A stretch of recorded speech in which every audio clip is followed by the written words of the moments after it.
We're learning that the distance between them is perhaps greater than ever. Well, they've not spoken for months and months and months. Haven't seen each other since February of last year. And that was that one brief 30-minute meeting after the King's diagnosis. And we're learning through sources close to Harry, who've been speaking to People magazine, which is often their preferred outlet if they want to get a message out there, that Harry only found out about his father's recent visit to hospital through the media, and that he doesn't know what his father's prognosis is. Yeah, I mean, so we did that in The Sun a couple of weeks ago, that he'd only found out by the media. I mean, this is a ludicrous situation, isn't it? And it can't only be because of this court case. It can't only that's surely not the only reason the King won't answer the phone calls, Cameron. Well, I think it's quite a fundamental reason, because I think the King, according to People magazine, the sources speaking to them, close to Harry, the King sees it really as his duty as head of state that he should not get involved with the judicial system. And I think he may well have been advised that he probably shouldn't take his son's calls in case this court case is brought up, in case he's forced to say something to Prince Harry. And we know, because of Spare and all the rest of it, that what the private conversations Harry has with his family members can end up being leaked to the press or published in a book. And I think that is what's making the royal family and those close to them paranoid about talking to Prince Harry, particularly on such a, could be a fundamental constitutional issue such as this.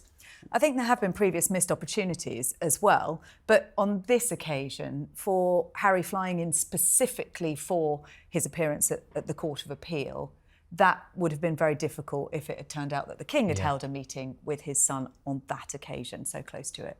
As soon as you've mentioned Spare, Cameron, can we raise this idea that possibly Harry could be plotting a second book or a podcast? And I bring this up because, again, I keep going back to what he was talking about last week at the end of this court case.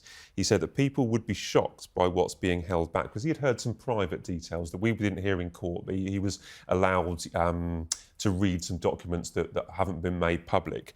And he says his worst fears have been confirmed by the whole legal disclosure in the case, and it's really sad. He's free to talk about this stuff, possibly. He's free to bring out another book or speak about it on a podcast like Meghan's doing. Yeah, well, the reason that some of those details were not read out in court was because it was a national part of national, security issues. That's why. But perhaps it was a bit of a veiled threat from Harry. I think there will be people asking the question that if he loses this case, is he going to throw his toys out the pram and publish or speak to a publication about some of that private stuff that we heard in court? And as you say, Matt, he says it would shock people.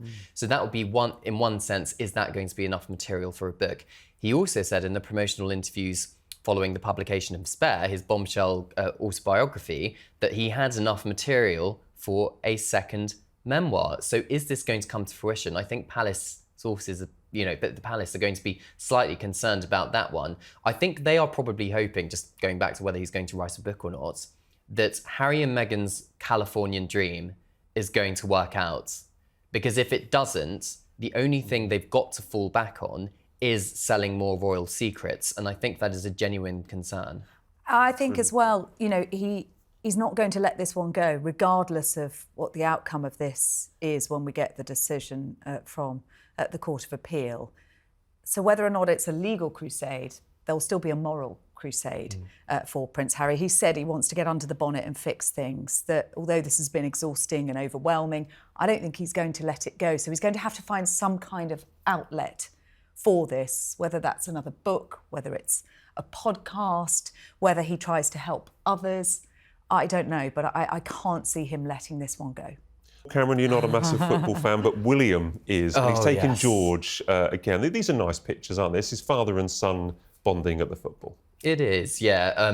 Disappointing, though, because they've not made it through. Aston Villa, William's team, has not made it through to the semi-final. Of course, they lost against Paris Saint-Germain last week in Paris, which William and George both attended.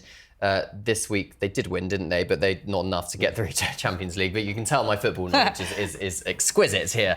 But it was a lovely father-son moment, and I think it's nice that William allows the public and the press to see the family dynamic within the royal box. And they had some friends with them. So the Duke and Duchess of Westminster, the Duchess of Westminster, of course, pregnant at the moment, were also accompanying them inside the box. William was an usher at their wedding. Was it last year, 2 years ago? Last And year? Harry didn't attend, And Harry but, did but not Harry attend. and William have always traditionally been friends with the Duke and Duchess of Westminster. Or am I stirring a little bit there? Oh, maybe. And Hugh Grosvenor, I think, is George's godfather, isn't he? So, yeah, there's a bit of a family moment there. But it was interesting watching William last night at Villa Park because he talked about why he chose Aston Villa as a team originally, and it was as a boy, and he thought, I'm not going to follow the crowd, and all his mates were supporting Manchester United or Chelsea, and he thought, I'm not going to follow the crowd, I'm going to go for a mid-table team and a bit more of an emotional roller coaster. And my goodness, did they get that last night, because Aston Villa were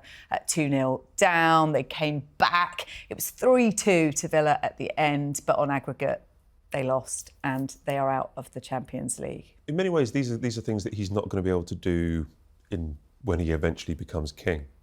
Well, I mean, I don't know. Will he? I mean, it really is an absolute passion for him, isn't it? And we know last week when he was in Paris and he was giving some of his pre-match punditry, he does actually live and breathe this. And so, does he give it up? It would be pretty tough, wouldn't it? It would be tough. And I think William, what we've seen from William over the last 5-10 years is he does things his way. So I think he will still go to football matches when he is king. But of course, he will have to balance it a lot more with his red boxes of government papers and all the rest of it. So perhaps not as often, but I think he will, when he can, still, go out and about and watch the football. Because the king, I think, perhaps has downtime behind the scenes, but perhaps William will be happy to be seen in a football box as monarch. They're very different passions, don't they? And, we talked about the king and his classical music, and we know he likes painting things, whereas William, football is absolutely at its heart. I think it's also really important that he gets to share that with his children. He said that, Charlotte and Louis were watching it at home. He'd taken George along. George there in his, Villa scarf as well. I think it's really good for them to be in that environment. Well, I think there are many parents or many fathers or mothers, because take children to football, will be watching this footage, watching those pictures and saying, well, that's just like me and my little boy, albeit they're in, a VIP box and they're perhaps not exposed to some of the language that you might hear in the stands at some of the matches. Exactly. But, it's something that he really gets to share with George, and as they get a bit older, I'm sure Charlotte and Louis as well. Because he has said that George is free to select whoever he wants to support. Kind of.